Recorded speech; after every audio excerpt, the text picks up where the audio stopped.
बाबा साहब ने एक और चीज़ बहुत इम्पोर्टेंट बताई, क्योंकि समय कम है मेरे पास, मैं जल्दी जल्दी बता रहा हूँ। अगर आपको श्रेष्ठ बनना है या श्रेष्ठ से भी ऊपर महान बनना है, अंदर आपके अंदर एक प्लान होता है तो मैं कुछ करूँ जीवन में।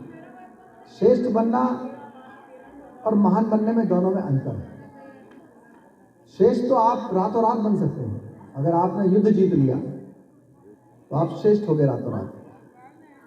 अगर आपने कोई क्रिकेट का मैच जितवा दिया एक छक्का लगा करके, उसी क्षण में आप चैंपियन बन गए, पूरे विश्व विजेता कहलाने लगे, आप श्रेष्ठ बन गए। इस श्रेष्ठता के लिए सिंसियरिटी और इंटेलेक्ट चाहिए, गंभीरता और बौद्धिकता। लेकिन जब आपको महान बनना है और ऊपर जाना है, या किसी की समीक्षा करनी कि वो महान है या श्रेष्ठ है, वहां जाने के लिए आपको सोशल डायनामिक्स पढ़नी पड़ेगी, जाननी पड़ेगी। आपके कार्य से समाज को कितनी गति मिली, कितना बदलाव हुआ समाज में, समाज के चरित्र में क्या बदलाव आया। ज्योतिबा फुले ने वो बदलाव किया, बुद्ध ने वो बदलाव किया, कबीर ने वो प्रयास किया, रविदास जी ने प्रयास किया, बाबा साहब डॉक्टर अम्बेडकर ने सिद्ध करके दिखाया कि हम हजारों साल की व्यवस्था को एकदम नकार सकते हैं, चेंज कर सकते हैं। वो आपको संविधान दिया, वो आपको बुद्ध के धर्म का रिवाइवल करके दिखाया। तो महान व्यक्ति सिंसियरिटी से, इंटेलेक्ट से और जो सामाजिक बदलाव है उसको करके ही आदमी महान बनता है। तो हमारे विद्यार्थी, हमारे अधिकारी कर्मचारी इससे प्रेरणा ने अभी बात की थी, सुरेश चंद्रा जी ने बहुत अच्छी, लोकतंत्र के बारे में। लोकतंत्र और संविधान के खतरे के ऊपर बहुत सारे सेमिनार्स चल रही है, पूरे दुनिया के अंदर वेबिनार्स भी चल रही हैं। लोकतंत्र को और संविधान को सफल बनाने के लिए बाबा साहब ने कहा कि कुछ कंडीशंस हैं और उन कंडीशंस में हमको भी आगे आना चाहिए।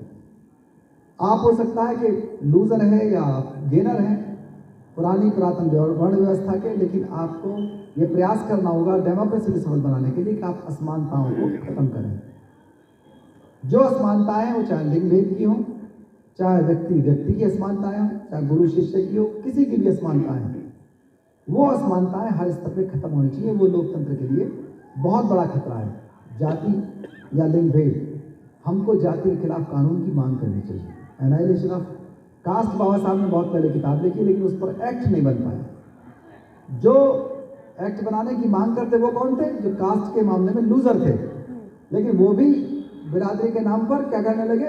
गर्व करने लगे।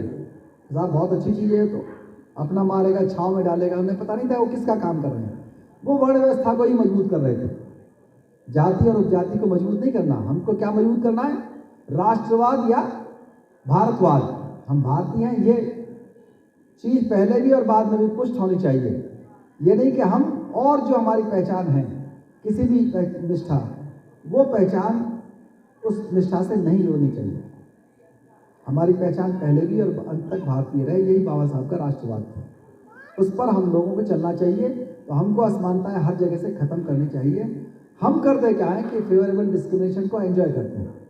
जहाँ तक असमानता से हमको नुकसान है वहाँ तक तो हम आनंद लेते हैं उसका, और जहाँ लगा कि हमें छोटा माना जा रहा है, हमको बगल में नहीं बिठाया जा रहा, ये समस्या सभी के साथ है।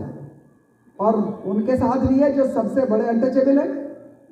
अनटचेबल्स भी रात को आकर के शराब पी के अपनी बीवी को लात मारते हैं, कहेंगे रुक तू मेरी गुलाम है। वो भी इनइक्वालिटी है। वो इनइक्वालिटी लिंग भेद की हो चाहे जाति भेद की, वही इस देश के अंदर सांप्रदायिकता की ट्रेनिंग देती है।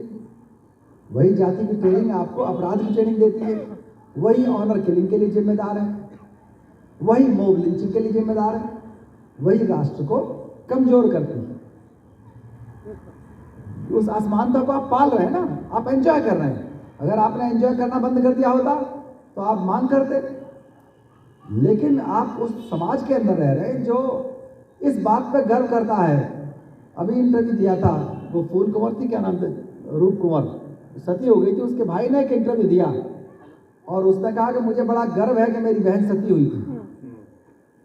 ऐसा समाज जो अपने घर के बहन बेटियों बीवी बहू को हिस्सेदारी नहीं दे सकता, उसके मरने पे गर्व कर रहा है, उसको जलाने पे गर्व कर रहा है अपनी बहन बेटी के, तो वो आपको हिस्सेदारी कैसे देगा? वो आपको हिस्सेदारी कैसे देगा? तो निश्चित रूप से समाज को बहुत बड़ा परिवर्तन की आवश्यकता है।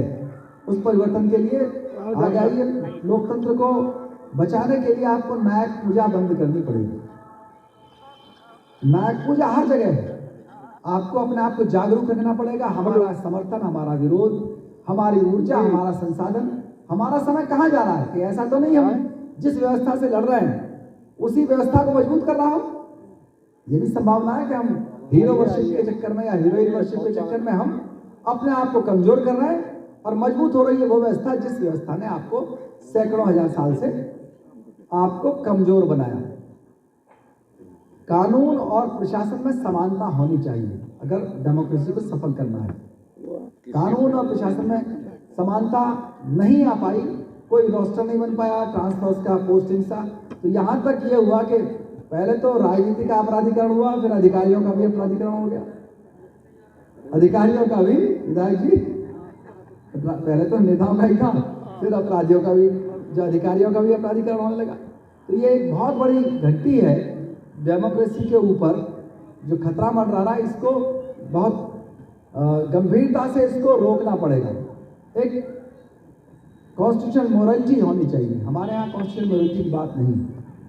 कॉन्स्टिट्यूशनल मोरालिटी क्या चीज़ है कि हम और सारी चीज़ें, चाहे कोई भी समूह हो, राजनीतिक, सामाजिक, सांस्कृतिक, कोई समूह हो, लेकिन हमारी नैतिकता संविधान के प्रति हो, उन नियमों कानूनों के प्रति हो जो अच्छे हैं। अमेरिका के अंदर एंटी स्लेवरी एक्ट 1865 में जब पास होने वाला था तो उसका विरोध हुआ बहुत ज़्यादा। जो सामंत लाभान्वित थे उससे, वो लोग बिल फाड़ रहे थे, चर्चा कर रहे थे बहुत ज़्यादा, और ये तय था कि ये जो एक्ट है ये पास नहीं हो पाएगा, बिल फेल होगा। लिंकन के पास उनका जो मिनिस्टर थे, होम मिनिस्टर वगैरह, होम सेक्रेटरी कहलाते, सेक्रेटरी ऑफ होम, वो आए। उन्होंने कहा ये बिल तो नहीं हो पाएगा, तो हमारे पास हाउस ऑफ रिप्रेजेंटेटिव में मेजॉरिटी नहीं है। लिंकन ने कहा नहीं, ये इसको पास कराना है और तुम ही पास कराओगे, रात दिन इसको मेहनत करो, लोगों से बात करो।